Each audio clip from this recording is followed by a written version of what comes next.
शहर के एक मसरूफ चौराहे पर, जहां दिन भर गाड़ियों का शोर और लोगों की हलचल होती, रात होते ही खामोशी छा जाती थी।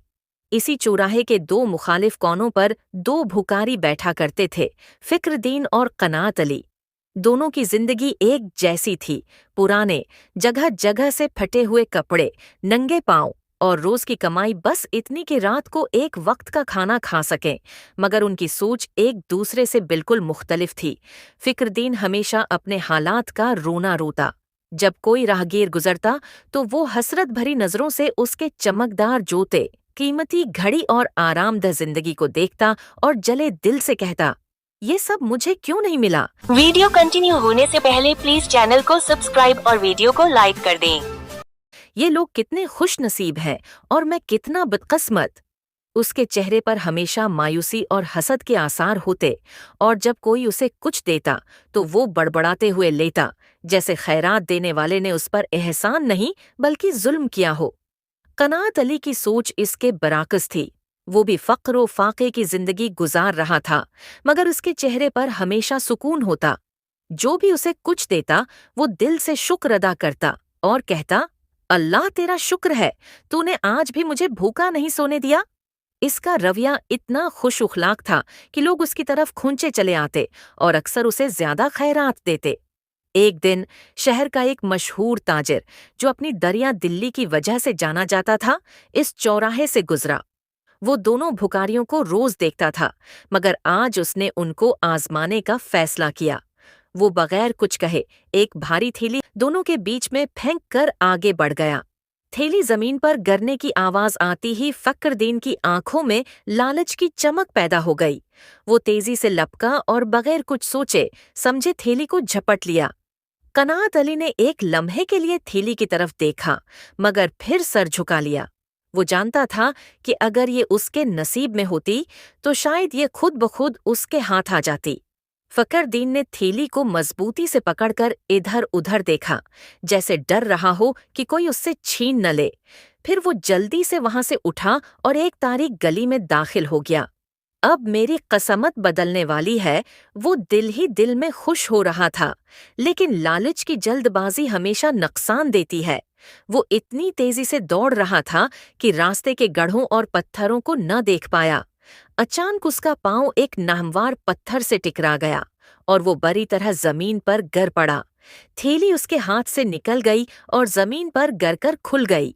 सिक्के हर तरफ बिखर गए और कुछ तो नाली में जा गिरे।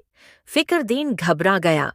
इसने जल्दी से सिक्के समेटने की कोशिश की, मगर गली में अंधेरा था और ज्यादातर सिक्के कीचड़ में गिर चुके थे।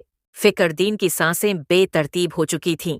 वो अंधेरे में कीचड़ से सिक्के चनने की कोशिश कर रहा था, मगर ज्यादातर उसकी गिरफ्त से निकल चुके थे। नाली में गिरने वाले सिक्के गहरे पानी में गायब हो चुके थे। इसका दिल जोर जोर से धड़कने लगा। ये क्या हो गया? सब कुछ मेरे हाथ में था, फिर भी मैं खाली हाथ रह गया। इसी वक्त गली के एक कोने से सरसराती हुई आवाज आई। वो कांप उठा। ये शहर की वीरान गलियों में रहने वाले निश्चय के आदि अफराद थे, जो हर रात शिकार की तलाश में निकलते थे। एक दबला पतला आदमी, जिसकी आंखें सर्ख हो चुकी थीं, आगे बढ़ा और बोला, यहाँ क्या हो रहा है? फिक्रदीन घबराकर पीछे हटने लगा, मगर इन लोगों की नजरें जमीन पर बिखरे सक्कों पर पड़ चुकी थीं। आवा, देखो, यहाँ तो दौलत बिखरी पड़ी है। एक और आदमी हंसा। इससे पहले कि फिक्रदीन कुछ कहता, इनमें से दो आदमियों ने उस पर झपटकर उसे पीछे धकेल दिया और जमीन पर गिरे हुए सिक्के उठाने लगे। वो चीखना चाहता था, मगर जानता था कि यहाँ उसकी कोई नहीं सुनेगा। उसके हाथ खाली थे। जो कुछ उसके पास आया था वो लम्हों में लट चुका था। दूसरी तरफ कनात अली अपनी जगह पर बैठा था जब अचानक वही ताजिर वापस आया। उसने गौर से कनात अली के चेहरे को देखा और मुस्कुरा कर बोला, मैंने तुम्हें कुछ लम्हे पहले एक थैली दी थी, लेकिन तुमने उसे उठाया तक नहीं, क्यों? कनात अली ने नरमी से जवाब दिया, जो मेरा नसीब था वो मुझे मिल चुका है। मैं किसी और की चीज लेने की ख्वाहिश नहीं रखता। ताजिर का चेहरा मजीद नर्म पड़ गया।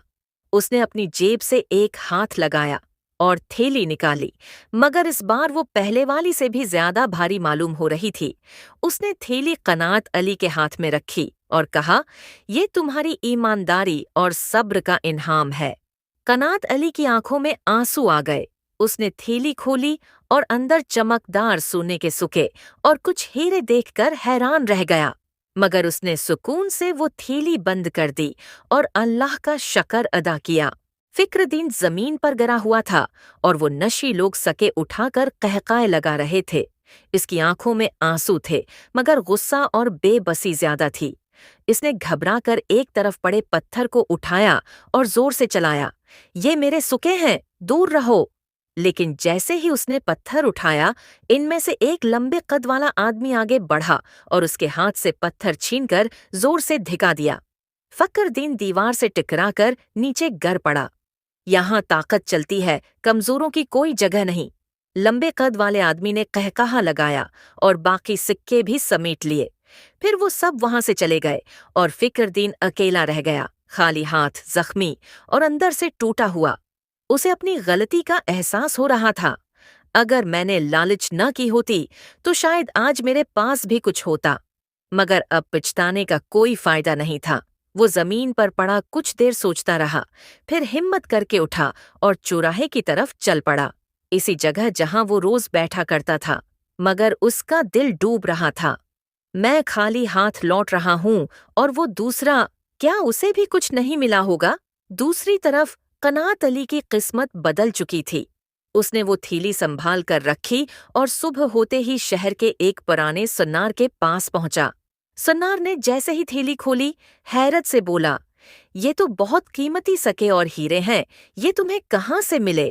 قنات علی نے سچائی سے تاجر کے بارے میں بتایا تو سنار مسکرا دیا، تمہاری ایمانداری کی وجہ سے ہی تمہیں یہ دولت ملی ہے۔ سنار نے قنات علی کی مدد کی اور اسے اپنی دکان میں کام پر رکھ لیا۔ کچھ ہی دنوں میں قنات علی نے محنت اور دیانتداری سے اتنا کما لیا کہ اس نے اپنے لیے ایک چھوٹا سا گھر لے لیا۔ وہ اب بھکاری نہیں تھا بلکہ عزت سے جینے والا ایک محنتی آدمی بن چکا تھا۔ جب فکر دین چوراہے پر واپس پہنچا تو اس نے قنات علی کو وہاں نہ پایا۔ لوگوں سے پوچھنے پر پتہ چلا کہ قنات علی کی قسمت چمک چکی ہے اور اب وہ ایک عزت دار زندگی گزار رہا ہے۔ یہ سن کر فکر دین کی آنکھوں میں آنسو آ گئے۔ یہ سب میری اپنی غلطی ہے، میں نے اپنی لالچ میں سب کچھ کھو دیا۔ فکر دین زمین پر بیٹھا اپنے ہاتھوں کو دیکھ رہا تھا جو اب خالی تھے۔ اس کے دل میں پچھتاوے کی آگ جل رہی تھی۔ کاش میں نے لالچ نہ کی ہوتی، کاش میں نے بھی صبر اور شکر سے کام لیا ہوتا، لیکن قسمت نے اسے ایک اور موقع دیا۔ چوراہے پر بیٹھے بیٹھے اس نے سوچا کہ وہ ساری زندگی حسد اور مایوسی میں نہیں گزار سکتا۔ وہ اٹھا اور سیدھا قنات علی کے پاس پہنچا جو اب سنار کی دکان میں کام کر رہا تھا۔ قنات علی نے جیسے ہی فکر دین کو دیکھا تو مسکرا کر بولا، کیا تم اب بھی قسمت کو کوس رہے ہو یا بدلنے کا ارادہ ہے؟ فکر دین کی آنکھوں میں آنسو آ گئے۔ اس نے سر جھکا کر کہا، میں بدلنا چاہتا ہوں مگر مجھے نہیں پتا کیسے۔ قنات علی نے اسے ہاتھ پکڑ کر اٹھایا اور کہا، پہلا قدم یہی ہے کہ تم بدلنا چاہتے ہو، آؤ میرے ساتھ کام کرو اور دیکھو صبر، ایمانداری اور شکر گزاری کیسے زندگی بدل دیتی ہے۔ فکر دین نے ایک لمبی سانس لی اور پہلی بار دل سے قنات علی کی بات مانی۔ وہ جان چکا تھا کہ اصل دولت دل کا سکون اور ایمانداری ہے، نہ کہ صرف دولت کا جمع ہونا۔ لالچ انسان کو محروم کر دیتا ہے جبکہ صبر اور شکر گزاری اسے حقیقی خوشحالی عطا کرتی ہے۔ کامنٹ باکس میں بتائیں یہ سٹوری آپ کو کیسی لگی؟